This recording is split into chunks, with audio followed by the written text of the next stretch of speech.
Good morning, folks, and welcome to the CCHI Virtual New Credential Launch Summit, equitable and inclusive for all. My name is Jorge Ungo. I'm a CCHI Commissioner Emeritus and a member of CCHI's Communications Committee, and I'm thrilled to serve as your Master of Ceremonies today. We have gathered a literal constellation of language access stars to discuss the most revolutionary initiative that the healthcare interpreting profession has seen yet. Since 2010, CCHI has offered two national certification credentials. The first is the written CoreCHI certification, which assesses the core professional knowledge needed to perform the duties of the healthcare interpreter. The second is the oral performance-based CHI certification, which tests cognitive interpreting skills and abilities in a bilingual format and is available exclusively for Spanish, Arabic, and Mandarin interpreters. Today, we are proud to be over 5,000 certificates strong.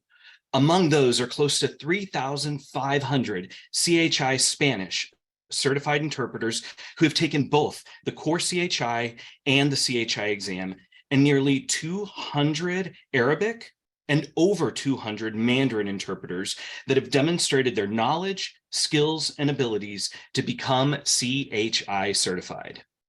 In addition, over 1,100 interpreters for languages other than Spanish, Arabic, and Mandarin have demonstrated their core professional knowledge of healthcare interpreting by passing the CoreCHI exam. CoreCHI certificates represent a number of languages. Amongst the top 10 are Russian, American Sign Language, Vietnamese, Portuguese, Korean, Cantonese, Somali, French, and Japanese, and Nepali. In addition to the top 10 languages, a number of languages have 3 or fewer CoreCHI certified interpreters. Until now, these interpreters have only had the opportunity to demonstrate their knowledge, but not their skills and abilities as healthcare interpreters.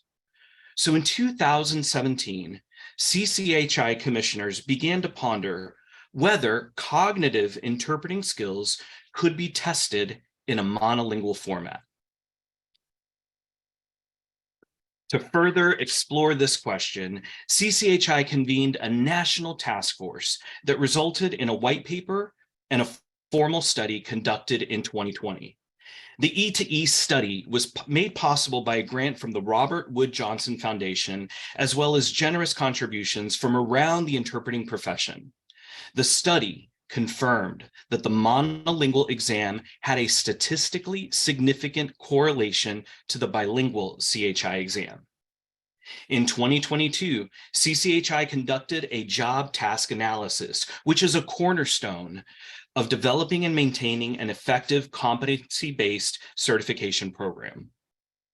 The goal of the 2022 JTA was to identify the current knowledge, skills, and abilities needed to competently perform the job of an interpreter in any U.S. healthcare setting and in any interpreting modality. Lastly, in the fall of 2022, CCHI convened a series of subject matter expert panels made up of practicing interpreters of different languages, including American Sign Language interpreters, to write, review test items and create the rater guides for the E2E exam. The time has come for interpreters of all languages to have the opportunity to not only demonstrate their knowledge, but also their skills and abilities as healthcare interpreters. Today, we are thrilled to officially launch the CoreCHI-Performance credential, the only performance-based credential available for interpreters of all languages. The Pioneer testing window is just around the corner. If you register to take the exam during the first testing window, you will receive a discounted exam fee and a renewal voucher. And for those who are just now starting on their certification journey, you will also receive a refund of the initial application fee. Before we get the show on the road, I'd like to thank the sponsors of today's summit. First, our galactic sponsor, Masterword. Stellar sponsors, the Healthcare Interpreter Network and Cross-Cultural Communication Systems. Our planetary sponsors, Cross-Cultural Communications, InterpreterEd.com, and the Translation and Interpretation Network. And our ASL sponsors, the New Mexico Commission for Deaf and Hard of Hearing, whose team is interpreting now and through both of our expert panels, and Language Line Solutions, whose team will be interpreting during today's performance-based training.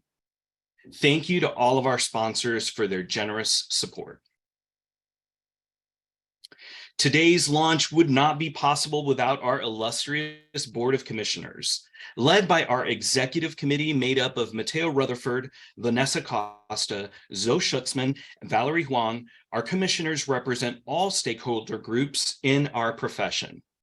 Alex, Danilo, Delana, Andrea, Paco, Johanna, Fabio, and Alegna, we are grateful for your leadership. We'd also like to take a moment and recognize our incredible staff in Mission Control, led by our Executive Director, Natalia Mitareva. Eddie, Yami, and Sean are truly out of this world, and we're grateful for their hard work and dedication to the CCHI mission. I'd like to pause for a few words from our galactic sponsor, Masterword. From my perspective, the CCHI certification is an integral part of the interpretation industry. And for Masterword, the CCHI certification offers a registry of tried and true interpreters who can be trusted to facilitate an encounter between provider and patient. Having participated in the pilot program, I am so excited to see it become a reality. As a former language services manager in a healthcare organization and someone who has gone through the CHI certification in the past, for me, a CHI certification puts the spotlight on knowledge, skills, and ethics. CHI Spanish certification helps elevate our profession. It says to all of our stakeholders that we value what we do, and we've invested a lot of time into study, training, testing, and continuing education.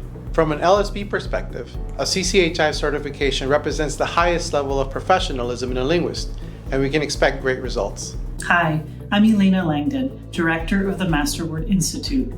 From the beginning, CCHI has carried out a fair, valid, and independent national certification program.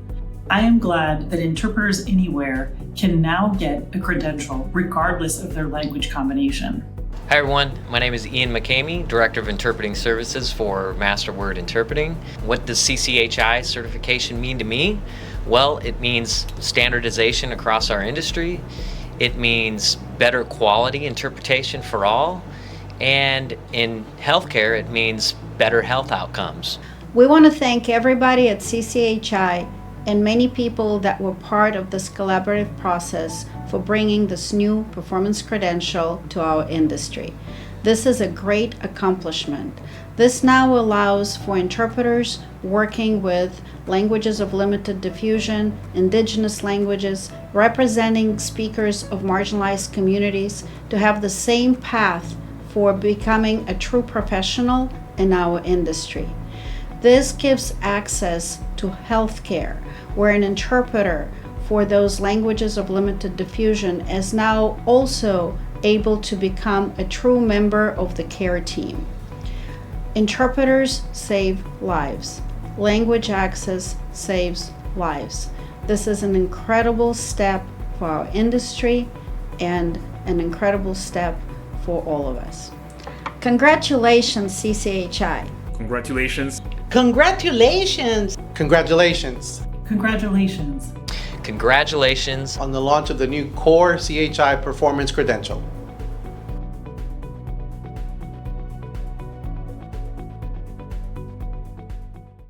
Thank you so much to the team at Masterword. We appreciate your commitment to the profession.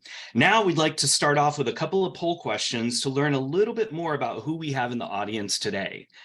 Our first poll is going to be, what part of the world are you joining us from? It looks like we've got a lot of folks joining us from the West Coast and the Midwest, but not far behind is New England and the Southeast or Southwest. So thank you all so much for doing the first poll question. Now we're going to do one more poll question here, and that's going to be, what languages besides English are your working languages? So we'll go ahead and launch that poll, and you've got a few different options here. We've got our CHI languages, Arabic, Mandarin, and Spanish, but we'd also like to know, if not one of those, we've got ASL, Cantonese, Korean, Portuguese, Russian, Vietnamese, some of those top 10 languages that we talked about. We've also got our refugee languages and those languages spoken by our indigenous communities. So we'll give you about 30 more seconds to populate your answers here. We've got quite a large contingency from our CHI languages, but we've got some ASL interpreters in the house, Cantonese, Portuguese, Russian, Vietnamese, and definitely a handful of those refugee languages. So thank you all so much for participating in these polls, and we'll be doing more of these polls as we go throughout today. Now, I'd like to introduce Fernando Gargano, Chief Executive Officer of Peross & Associates, who will say a few words on behalf of one of our stellar sponsors, the Healthcare Interpreter Network, and he'll be introducing the next segment. Fernando? Hi, I'm honored to be here today to talk about the importance of nationally certified interpreters, especially those based here in the United States. But first, let me tell you a little bit about the Healthcare Interpreter Network. HCIN is a national organization dedicated to promoting and supporting the professional development of healthcare interpreters. And our mission is to ensure that all patients, regardless of language or communication needs, have equal access to quality healthcare. More importantly, this cannot be done without the help and dedication of the thousands of nationally certified interpreters in this country who live and work in the immigrant communities we serve, and who, through shared experiences, are uniquely qualified to understand and meet the needs of their neighbors. As you may know, there are over 350 languages spoken in the United States, and this number continues to grow. With such a diverse population, it is essential that we have interpreters who are able to accurately and effectively communicate between patients and healthcare providers. This is where nationally certified interpreters come in. Nationally certified interpreters have passed rigorous exams and have met strict standards to ensure that they are able to provide accurate and professional interpretations. These interpreters have proven their language proficiency, knowledge of medical terminology, interpreting skills, and cultural competency. I'm proud to say that the large majority of the certified interpreters that we work with possess either performance-based CHI certification or knowledge-based CoreCHI certification. That speaks to the level of confidence in the interpreter community for the certification products provided by the CCHI. Interpreters know and recognize the tremendous value of the only accredited interpreter certification in the United States that is based on national standards for healthcare interpreting. Nationally certified interpreters play a crucial role in ensuring that all patients have equal access to quality healthcare. Organizations like ours and certifications like CoreCHI-Performance are essential in promoting and supporting the professional development of healthcare interpreters and in raising the bar for patient safety and patient experience. We also believe that this certification is essential in the fight to safe interpreter jobs and the healthcare interpreter profession itself in this country. And this really sets us apart from external forces that continue to ship interpreter jobs overseas. So thank you to CCHI and its commissioners for the incredible work that you're doing for the interpreting community and for the immigrant populations that we serve. Also, if you'd like to learn more about HCIN, please visit us at hcin.org. We're thrilled to sponsor the keynote of the summit, especially since I had the privilege of listening to Johanna's keynote at the first CCHI Summit in 2019.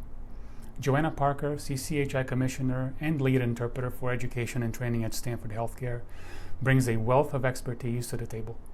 With certifications as a CCHI Certified Spanish Interpreter, California and Federal Court Interpreter, and a Conference and State Department Interpreter, she has a deep understanding of the interpreter profession across multiple settings.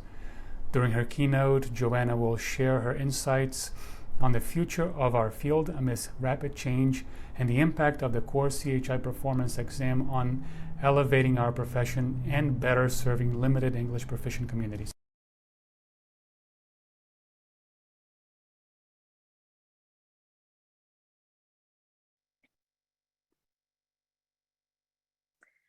Thank you, Fernando, for that great introduction, and to CCHI for the opportunity to share my thoughts about our profession and our industry with all of you. This is the second chance I've had to do this. The last time was, of course, in 2019 at the 10-year anniversary summit. And at that time, I had the privilege of sharing my vision for the future. And it just so happened that a few short months after that presentation, our world kind of got turned upside down. So much has changed, but at the same time, so much hasn't. And we'll talk about that. And one thing that really has not changed is my vision. So at the summit a few years ago, I talked about the idea of a moonshot project, which is where you set a huge, ambitious goal, like getting a man to the moon, and then figuring out how to get there by achieving thousands of small goals along the way.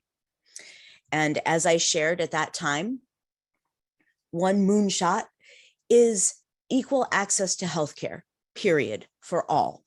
And not just for patients who don't speak English as a first language, or patients who are hard of hearing and deaf. No, for everyone. However, I narrowed it down a little bit to share my vision. What part can I play? What part can we play in achieving that moonshot?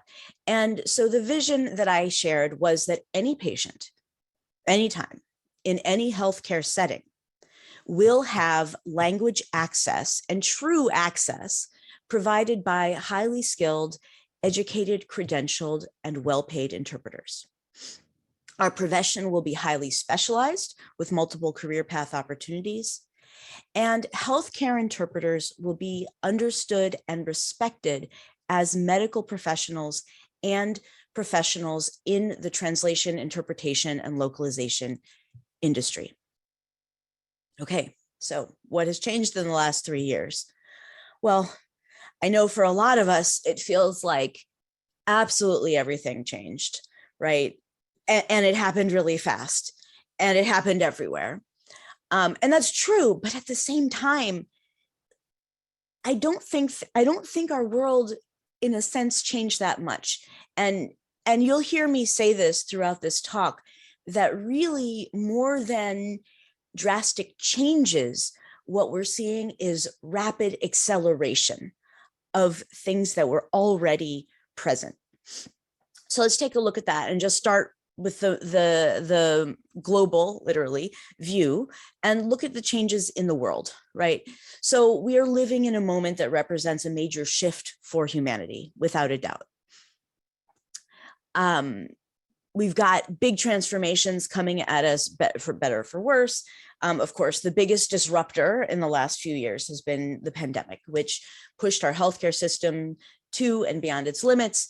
But we're also seeing more and more the impact of the climate crisis, as well as political strife, both here and abroad, and as well as economic challenges. We've seen accelerated inflation. And then we're also in a period of technological advancement, like this abomination. I don't know if anyone saw this video, but wow.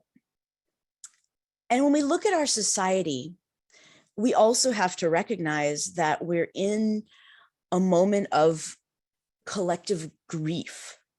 There's been so much suffering in the last several years, and not that there wasn't suffering before, right? This is sort of an intensification, and not just losses from COVID, although obviously there have been millions, but the effects of the climate crisis, other illnesses, living your life in the stressful and in the stressful environment of the last few years. And so that's something we just have to name. But we've also seen a lot of positive growth. I mean, our public health system, while it certainly wasn't perfect, the fact that they were able to bring effective vaccines to market in record-breaking time using new technologies is incredible. We're seeing increased funding for public health, and hopefully the next time we face a major pandemic, our society will be better prepared. We're seeing invigoration of important social movements. And of course, these movements are often in response to very, very negative things, but we're seeing workers standing up to fight for their rights, and we're seeing people stand up and fight for their rights. Remote work. That's the theme of our lives, right? In the last few years. And this has prompted cultural changes. A lot of people are really enjoying the benefits of remote work, but then also the challenges, the solitude, and not just remote work, but remote interaction in general. I have friends who are, really big extroverts and used to love going out every weekend. And now they realize, oh, I've experienced a cultural shift. I now like being at home. I prefer to be at home. And I don't know about you, but I've attended political meetings online. In 2020, I attended both a wedding and a funeral online. So this remote aspect, this like physically separated aspect of our society is a significant shift. Although of course, remote work is only possible for those of us with certain privileges. But again, all of these big shifts are not new. Important moments in history, the moments in history that are chapters in history books bring about this sort of change. The Spanish flu of 1918 is what really gave rise to the creation of public health systems. The Great Depression gave rise to the New Deal and the implementation of important safety net programs in our country. And of course, the civil rights movement was a really important movement in our history that we are seeing a reinvigoration of in a new form in today's era.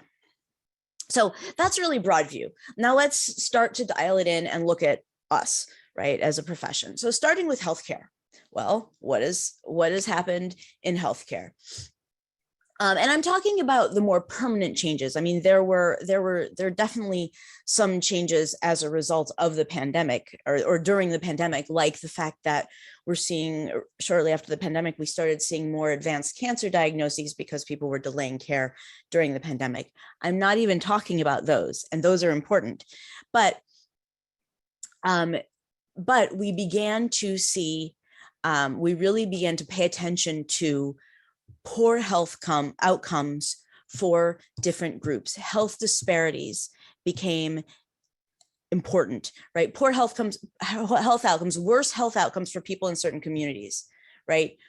We all read all of the articles about, I was looking at an article yesterday that was talking about how rural, Latino, and Black patients had worse health outcomes than anyone else in the pandemic.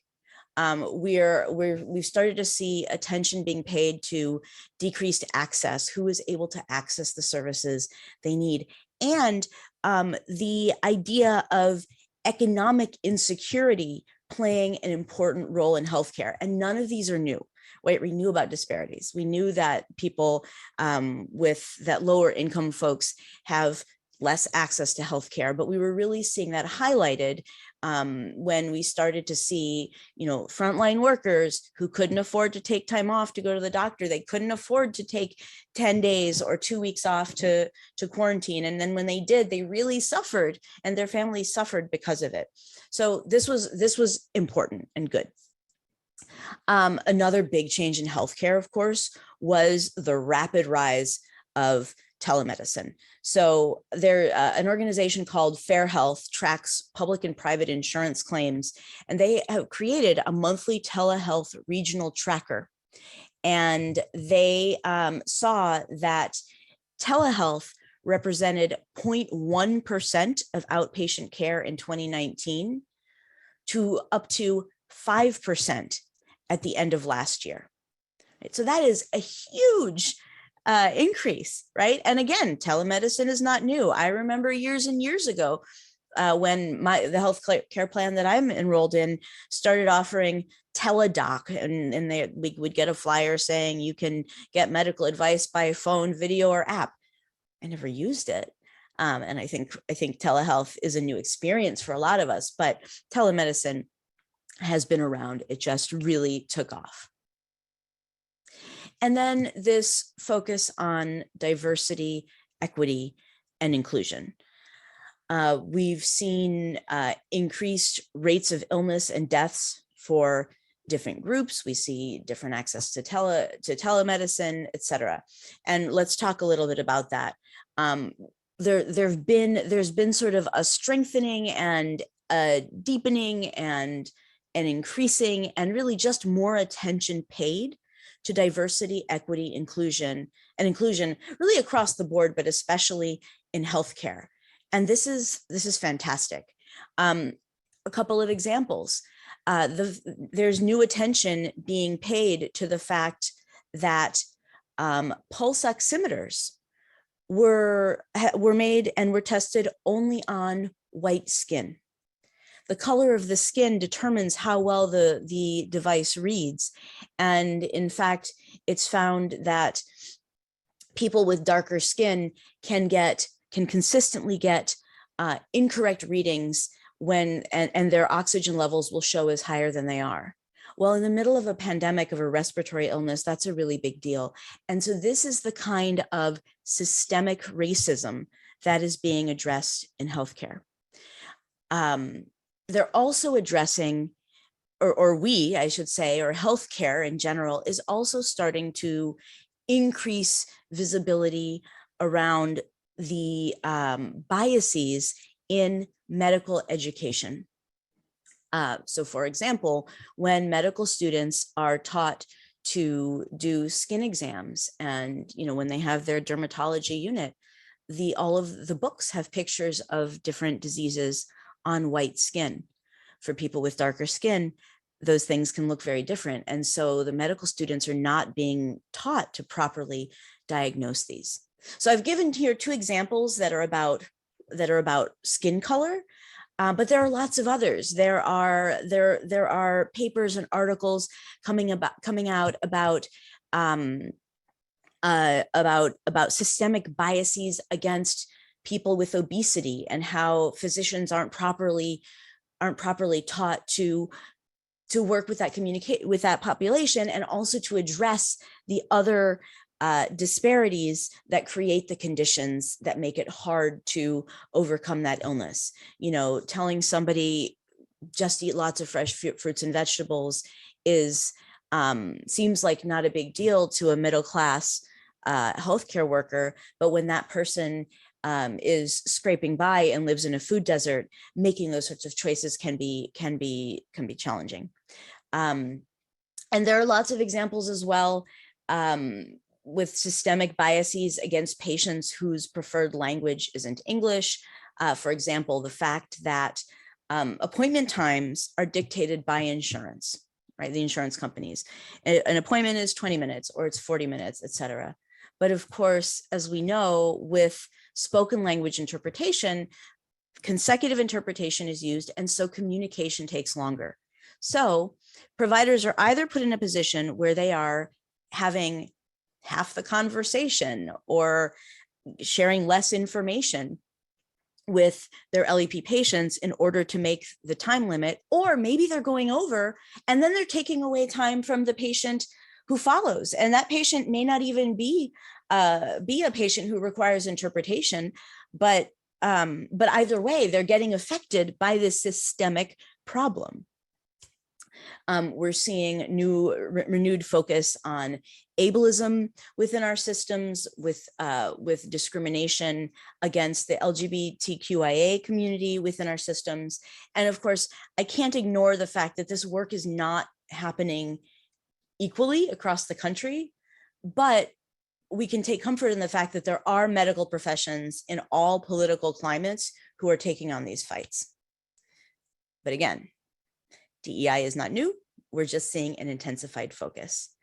Another thing that I found really moving, especially during the pandemic, is how the medical community was involving itself in the other social movements around disparities and discrimination and systemic problems in our community, including the Black Lives Matters movement and the pushback against discrimination and hate towards our Asian brothers and sisters. So that's sort of a general look at healthcare. All right, what about in the interpreting industry? Well, the past few years have been a time of tremendous growth. We've been growing consistently, but in 2020, and this is according to NIMSY, the market researcher, the interpreting industry worldwide grew to $8.3 billion in 2020. In 2021, it grew to $9.1 billion. And this is worldwide. And so not just the United States, it's not just healthcare, but we know that in the US, especially, we know that the US is the biggest market for interpretation. And in the US, healthcare is a really, really important sector of that. NIMSY predicted that for 2022, the market will grow to 9.7 billion, and their report for their 2023 report that will have 2022 numbers should be out soon. And in 2026, it is predicted that the interpreting industry, and this is just interpreting, not language services overall, will reach $12.5 billion. Our industry has grown tremendously in this time. And again, remote interpreting is the word of is the theme of the year, the decade, the century. I talked to a language services manager at a hospital who said that it felt like we were yanked forward 10 years in 6 weeks, right? Remote technology existed, and especially telephone interpretation was very, very common, but video interpretation was already used before the pandemic. But all of a sudden, we were in these situations where everybody was pulled off site, even if it was temporary, or if not everyone, a lot of people. And of course, that may not have been the case at every single hospital, but it was very common across the board. And in fact, in this sort of decade leap in 6 weeks that was made in March, April of 2020, we saw that, in fact, interpreters who were working on site and had been very resistant to remote work, all of a sudden started to see the benefits of it, not just the infection control aspects of it, but how nice it is to do what I do now, where instead of commuting for an hour, I roll out of bed 20 minutes before my shift, put some clothes on, get my tea, brush my teeth, and get to work. Or, and I don't have to pay a bridge toll, or I don't have to pay for parking, right? So industry-wide, and this is the interpreting industry as a whole. I think that healthcare would have a slightly different distribution, but this is still valuable. Industry-wide in the world, there was this massive shift from before the pandemic. And by the way, I disagree with their use of the term post-pandemic. We are still very much in the pandemic. But before the pandemic, 80% of interpretation in all sectors around the world was done on site. VRI was only 7%, and which is video remote interpreting, and remote simultaneous interpretation was only 3%. And telephonic interpretation was only 10%. We're going to look at some specific examples of some hospitals, and we'll see a pretty different distribution. But we can still look at these trends, because at the height of the pandemic, all of a sudden, all of the remote modalities really took off, and there was a minimal amount of on-site interpretation happening. And then since then, and they say post-pandemic, I would say as we have become used to the pandemic as our new normal, on-site interpretation has again picked up, and the other modalities have dropped, the remote modalities have dropped, but they still make up 50% of the market internationally in all areas of interpretation, whereas before they represented 20. So this is huge. And we're going to look at some numbers from some US hospitals in just a moment. But first, I want to talk about another significant trend, and that is the trend of outsourcing. So with demand rising and budgets tightening, it makes sense that a seemingly necessary solution in many health systems was to increase the use of vendor services. And in fact, according to the NIMSI 2021 report, language service providers, so the vendors that provide interpretation services, saw unprecedented growth during the pandemic. To meet the increased demand, especially in healthcare, they scaled up staffing by as much as 1,000% since March of 2020. And anecdotally, this is something that those of us working in 2020 as healthcare interpreters saw on the ground through a huge leap in complaints about long wait times for interpreter services. The LSPs were hiring as fast as they could and were struggling to keep up. It's also worth noting that these companies have seen increased revenues by over 20%, and their profit margins have increased by even more. So back in 2019, when I was talking about trends and the look at remote interpreting and outsourcing, I looked at two hospitals, two university medical centers in California, both with very well-established language services programs. And we're going to look at those two again, as well as another university and another academic medical center in Minnesota. So Hospital A, and I don't want to bore you, overwhelm you with numbers, but Hospital A, you can see that in 2019, 24% of their encounters were on-site interpreters providing services. In 2022, so this is after the height of the pandemic, and now as we get used to our new normal, in 2022, it had dropped to 9%. And their use of vendors had been cut in half for on-site interpretation. In 2019, and this was a hospital that had an internal VRI, video remote program, 12% of encounters were performed by staff with and that has now dropped to 9%. They've always had 0% of vendor video services. It's actually not quite zero. They use vendor video services for American Sign Language, but the numbers are too small to show in the data. And then in 2019, staff were only doing 1% of encounters that were by phone, and 9% were vendors. I'm sorry, 9% now, that's jumped up to 9%. And then vendors were covering 61% of all of the encounters for this system by phone. And that has now jumped to 72%. But what's important to know is that Hospital A has seen a 79% increase in volume since 2019. That's incredible. And they've been hiring. The number of staff interpreters now is more than it was then. Hospital B, another academic medical center, had a different model before the pandemic. They used more vendors on site. They did not have an internal video service. They did not, their staff were not providing video services, but they did employ vendors for that, as well as phone interpretation. So they initially had exactly 50% of their encounters were phone encounters, mostly provided by vendors. And those numbers have also changed pretty significantly in 2022. And of course, this is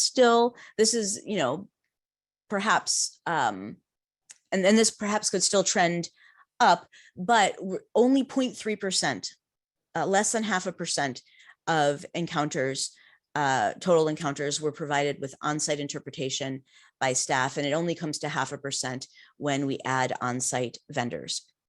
Staff started doing video interpretation. Vendors continued and increased video interpretation.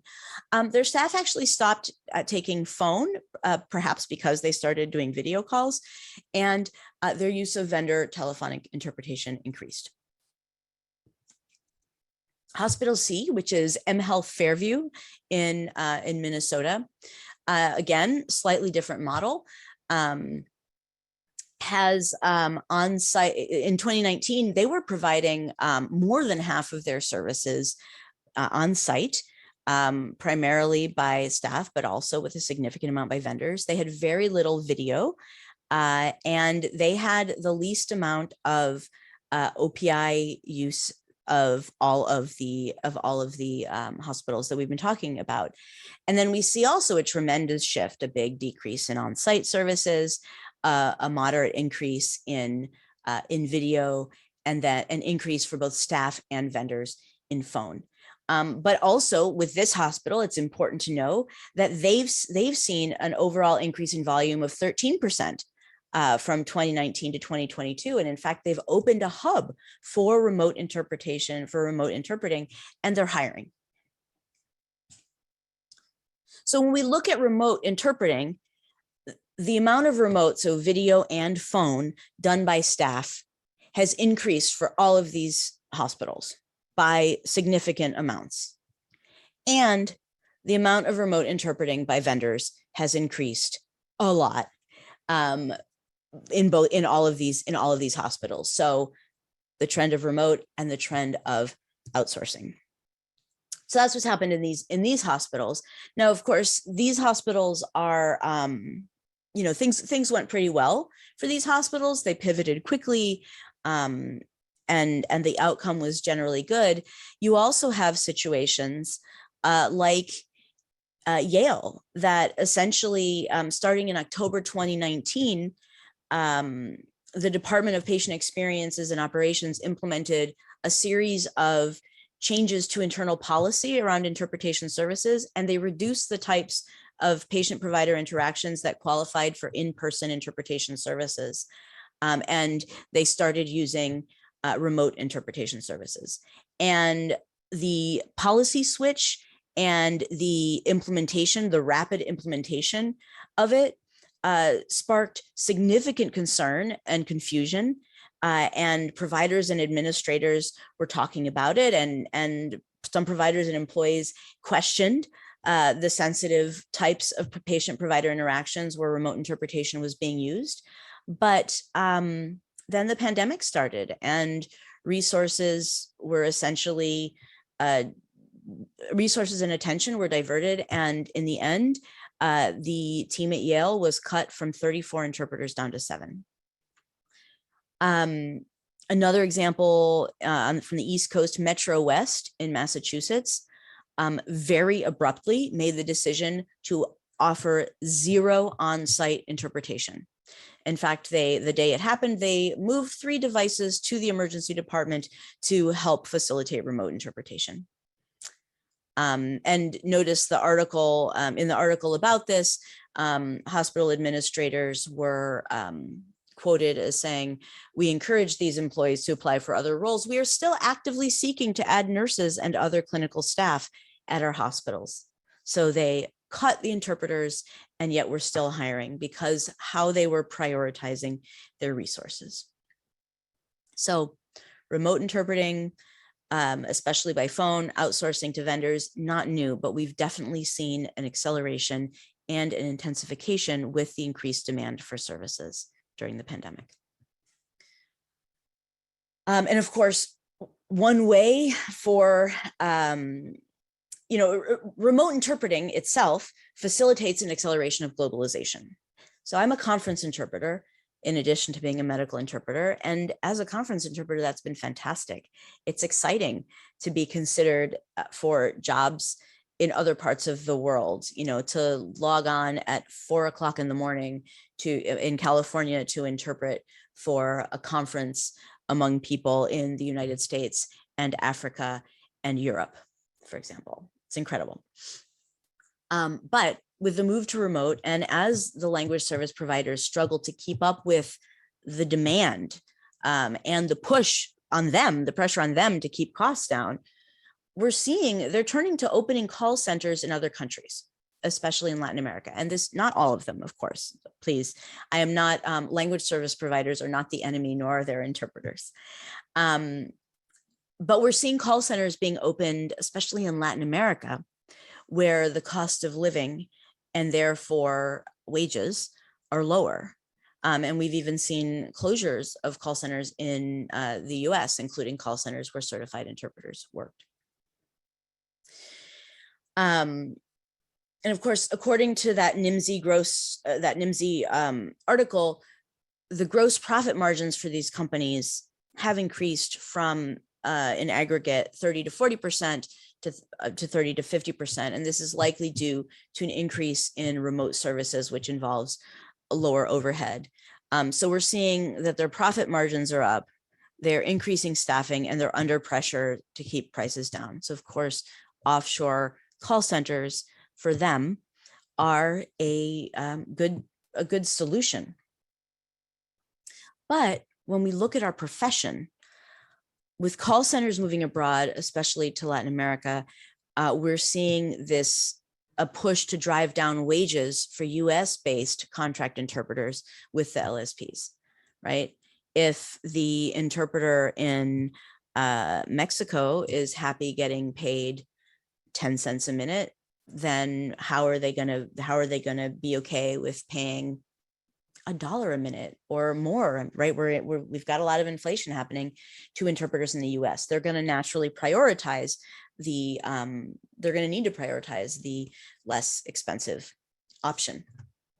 And then of course, there are quality concerns with this offshoring.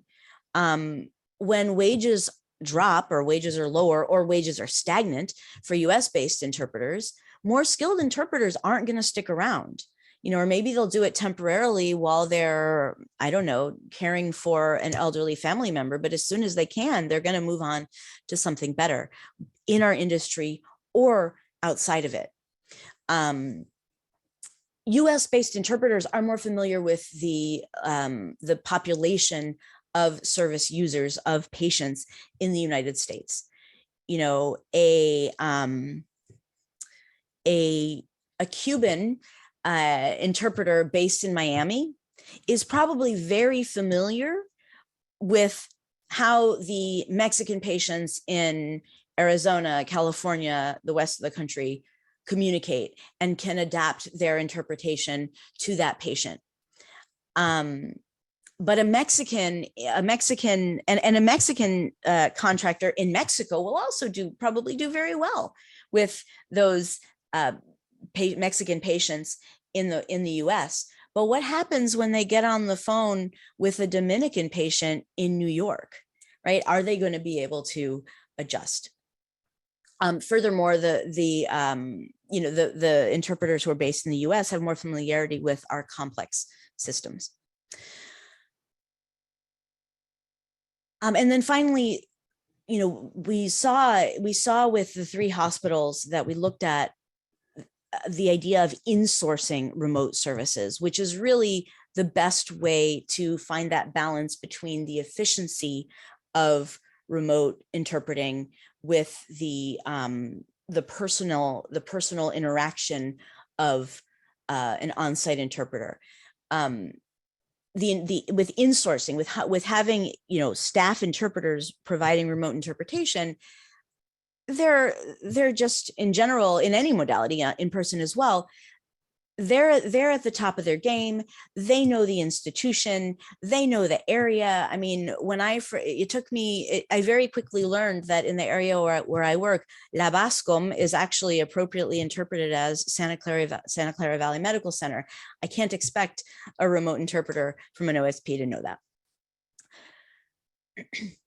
And by the way, I also don't want this to become an issue of xenophobia. People in other countries, of course, deserve a living wage, and they deserve to make a living, but it shouldn't be at the expense of significant damage to our profession. Another area where we've seen significant change in the T&I and interpreting profession is with artificial intelligence. And, it's been in the news with ChatGPT, which is creating a huge amount of disruption in the education sphere with policy and curricular changes aimed at preventing its use by students working on assignments. And of course, we know that machine translation has been around for years, but maybe we thought, oh, as interpreters, we're safe. Well, guess what? Machine translation is getting better and better. Voice recognition software is getting better and better. And synthetic voices are getting better and better. Has anyone noticed how good Siri sounds these days? And when you combine those things together, you get machine interpretation. Now, I am not saying that these technologies are ready to be used, especially not in healthcare, where all details are so important. They're not there yet, but they're coming, and we need to think about them. So we're facing threats, right? Everything feels a little bit precarious. Everything is a little bit stressful, right? We don't want to, those of us who are employed by medical centers don't want to go the way of Metro West. Those of us who are freelancers don't want to see our wages go down the toilet, pushing us out of the profession. And we have all of these threats from remote interpretation, from outsourcing, from offshoring, and potentially from technology. So how do we stop a race to the bottom? Just as threats to our profession and threats to quality care for our patient population have sped up, so must our professionalization efforts. We're thinking about how do we protect our profession and continue to raise the standards? How do we fight to make sure that patients with limited English proficiency have truly equal access to healthcare? Let's take a quick look at our vision again. Notice that all three of these sentences are interdependent. How do you provide patients with the best care, and how do we make sure those interpreters are well paid? Well, we have to be understood and respected as medical professionals, as T&I professionals. How do you get respected as a professional? Well, we're highly specialized, we're highly skilled, we're trained. It's all interrelated. So we have to harness the urgency of the moment and accelerate our path to our professionalization path, which again is not new. We are on this path already, right? But we have to show our value, and we have to show what sets us apart. And so we have to seize the moment, right? I've talked about sort of some trends, and we need to focus on diversity, equity, and inclusion, and involve ourselves in the work that's being done, involve ourselves in the conversations. We need to fight for quality interpreting in all modalities, not just on-site interpretation, not just video interpretation, all of them, because those are the services that our patients are receiving. And we have to take advantage of and engage in conversations around technology. So, diversity, equity, and inclusion. What do we need to do? Well, first of all, we need to engage our stakeholders. And this is at all levels. We need to be engaging with lawmakers. We need to be engaging with regulators. We need the more systems there are at the highest levels, the more requirements there are at the highest levels, the more strength we have to ensure quality language access. We should be engaging with administrators. We need to be engaging with hospital administrators who need to understand, no, you can't just fire all of your on-site interpreters, throw a couple of iPads in your emergency department and everything will be fine, right? They need to understand that the budget is not the only thing that counts. The budget, just because there's no laws, well, there you go. No. We should be engaging with providers. providers have a strong voice, and if providers are recognizing the importance of quality language access, of language equity, of language justice, they can help push for the changes that we need. And then we also need to be involved on the ground floor, medical education. Make sure that those who are just entering the profession understand the value of language equity and how to provide it. And we should take advantage of the DEI framework that is strong right now, right? Talk about it in terms of health disparities, talk about it in terms of systemic racism. It is not providing quality language access is racist. And we need to talk about it in those terms. And also the idea of patient satisfaction, right? It's not just about poor health outcomes, which we should continue to talk about and has been talked about, but it's also about patient satisfaction. Why is it okay for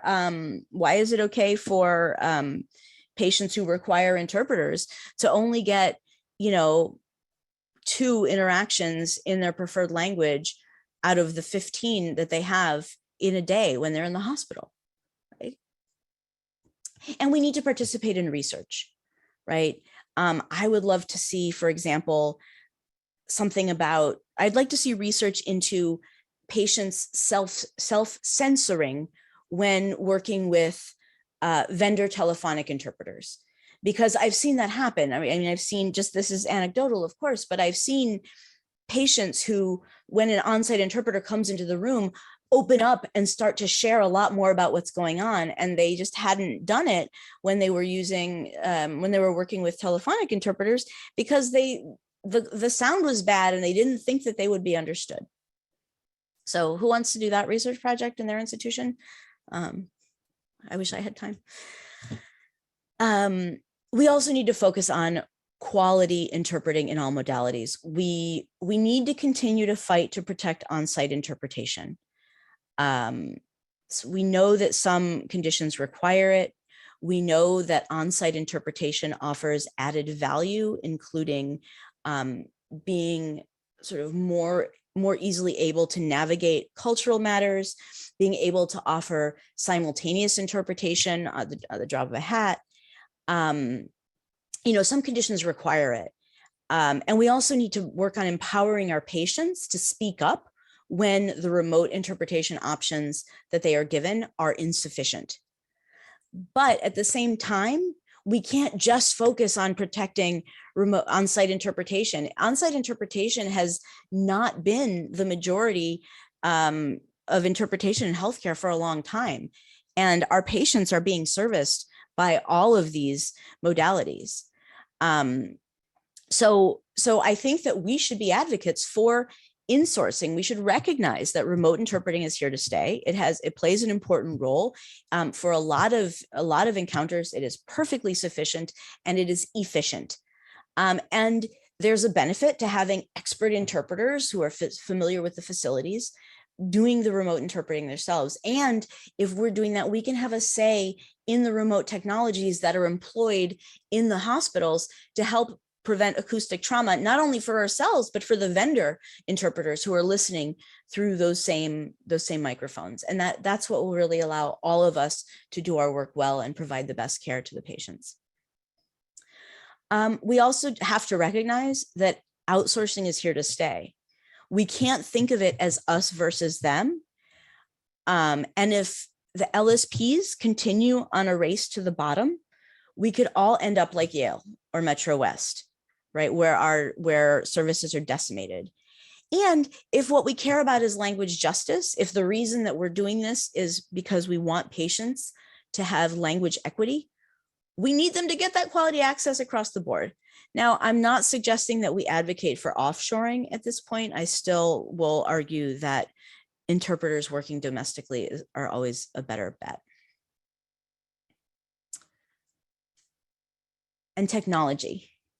While machine interpretation may not be good enough to replace us just yet, we can't bury our heads in the sand and pretend it isn't coming down the pike. Just as machine translation rocked the translation world, this is going to be a great disruptor in ours, and we need to shape how it happens. If we don't talk about it and engage in the conversations about what use cases it might be acceptable, and perhaps right now that's none, but those conversations are going to keep happening without us. Furthermore, we know that as professionals, we're better than Google Translate, but do the patients know that? Do the providers know that? We know that we ensure patient safety, that we're more accurate in our renditions.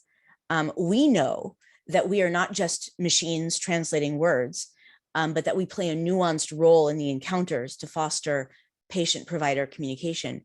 But do they know that? Interpreters, how many times have you seen providers using Google Translate? And here's how it goes. You explain to them why they shouldn't use it. Maybe you give them a funny example of an error, and they say, oh, okay. But you know they'll use it again because it's convenient. And sometimes even patients choose to use the interpreter. I was talking with a physician who said that she was working with a patient and a telephone interpreter, and the patient couldn't hear. And so the patient pulled out their phone and started typing their message into Google Translate and showing it to the doctor. I mean, there are challenges with providing 24/7 language access in healthcare facilities in all settings, right? In all languages. And then also we can harness this technology ourselves. You know, when I'm interpreting remotely, I often am looking up a solution during my rendition, and I can do it seamlessly. And AI can help us with that, right? It can be faster than a Google search or a dictionary search. And then the other thing that we should think about in terms of technology is remote simultaneous interpreting, which really skyrocketed during the pandemic. And, you know, bless Zoom for keeping simultaneous interpreters working. There are lots of platforms, but it looks like Zoom has potentially won that competition. And you know, this technology is being used in some medical settings. It's being used for online classes, for patient education, et cetera. But one big gap in remote interpretation is that interpreters can only interpret consecutively. And there are situations where you may quickly need some simultaneous interpretation, like if you are in a goals of care meeting and there is one family member who requires interpretation. Pausing for consecutive interpretation is really challenging.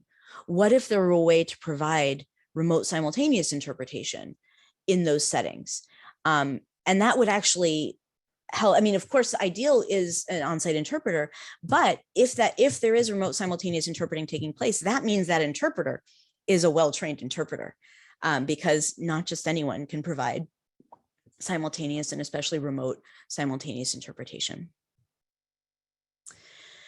And I'm sure that many of you, as I'm talking, are thinking, you know, when I keep saying we have to be professionals, and you're thinking, but I am a professional. And absolutely, I mean, you're engaged. You're here with this at this summit with CCHI, but how do you prove it? If we want to be taken seriously as highly skilled professionals, we must, as a profession, all be highly skilled professionals, all of us. And by the way, this is why we have to support our siblings working for the LSPs. I see so much sort of marginalizing of telephone interpreters, and it just won't work. We are one. And together we have to push for higher standards across the board. And I think that the way that we do that is through mandatory national certification, followed by state licensure of healthcare interpreters, right? And certification has to be a requirement for licensure. Otherwise, it's just a bureaucratic, it's just a piece of paper. You know, I think that perhaps once we have that, we can stop the use of using interpreters, right? No one uses a social worker or a chaplain. They work with a social worker as a chaplain or a chaplain. Social workers and chaplains aren't afraid of getting replaced by an app because they are professionals, right? And And I think we can look to our siblings in court interpreting as a really great model for this. Court interpreters have been less affected by outsourcing because they work in such a highly regulated environment. And in fact, not only does it protect their jobs, it also helps them to fight to protect their wages. Federal court interpreters recently, freelance federal court interpreters recently got a pay increase after a long time without it. There has been a walkout of per diem interpreters in Massachusetts. There's lots of rumblings in the court interpreting world. And by the way, I'm not saying that they have it easy. They certainly have their own fights, don't get me wrong. And this has to matter to all of us. As Spanish interpreters, it's easier for us to rest on our laurels. We have lots of training opportunities. We have multiple certification options. But the best way to stop your job from being outsourced to a call center in Latin America is to raise the status of our profession in this country. And to do that, we have to raise up our colleagues of all languages. So imagine if all interpreters, here's my moonshot again, or one of those big steps towards it. If all interpreters are required to be certified to interpret in the medical setting, as a group, we could demand higher wages, including at the LSP companies. But then you say, oh, the hospitals can't afford to pay that. Sure, with the current system that undervalues the services we provide, that's right. But if we're seen as skilled professionals offering an important service, fee structures will have to be put in place to support these wages. Currently, language services are an unfunded mandate. Imagine if they were reimbursable. And of course, there would have to be protections put in place for uninsured patients who should not have to pay extra because they require interpretation. But, are nurses fighting a race to the bottom the way we are? No, nurse salaries are higher than ever because their work is valued. And, still, maybe this seems improbable. How can we completely change the way language services are billed? How can we certify interpreters of hundreds of languages? This is a logistical challenge that is unique to our industry. And if you had asked me that question 5 years ago, I would not have had a good answer for you. But CCHI has taken a really important step. It will not work if we don't have rigorous certification for all languages. You can't require some technicians to be certified and others not. So we can't have mandatory certified and licensed Spanish interpreters and not certified and licensed Tongan interpreters. We can't have mandatory certification for interpreters hired by health systems and non-certified, non-licensed interpreters working for the LSPs and interpreting for the very same patients. And so the way that CCHI has done this is through the CoreCHI-Performance certification, what we are all here to celebrate today. And this certification consists of the written knowledge-based exam, CoreCHI exam, that tests English knowledge of medical terminology, understanding of the roles and standards of practice of interpreters in healthcare. It includes rigorous language proficiency requirements and a novel performance-based English to English exam, performance-based. It's testing skills. It's testing interpreting skills. And we'll hear a little bit more about that. Not from me though. There's lots of information on our website, of course, including great video descriptions.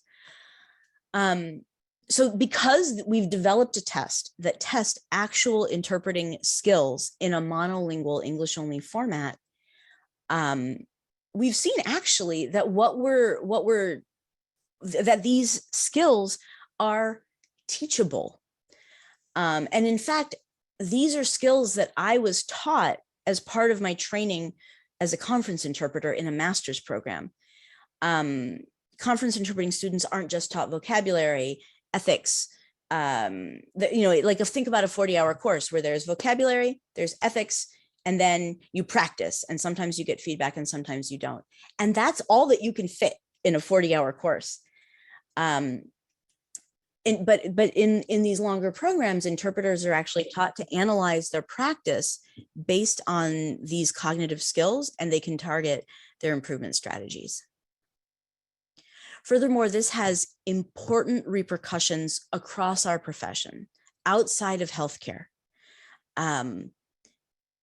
Imagine if in the education sphere, in the court interpretation sphere, if all interpreters for all members of our community could be certified, we would be able to provide speakers of languages other than English the high quality services that they deserve.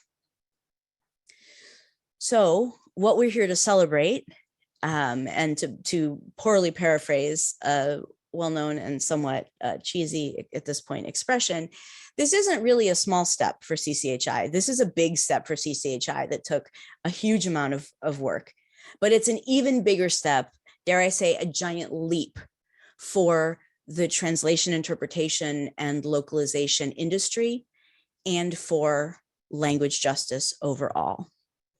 So with that, I thank you for listening, and I also want to give thanks to all of the colleagues that engaged in conversations about these big issues with me over the last couple of months, especially to my fellow commissioners with CCHI. Thank you. Johanna, thank you so much for sharing your vision, your insight, and all this incredible information. We appreciate you so much. Thank you.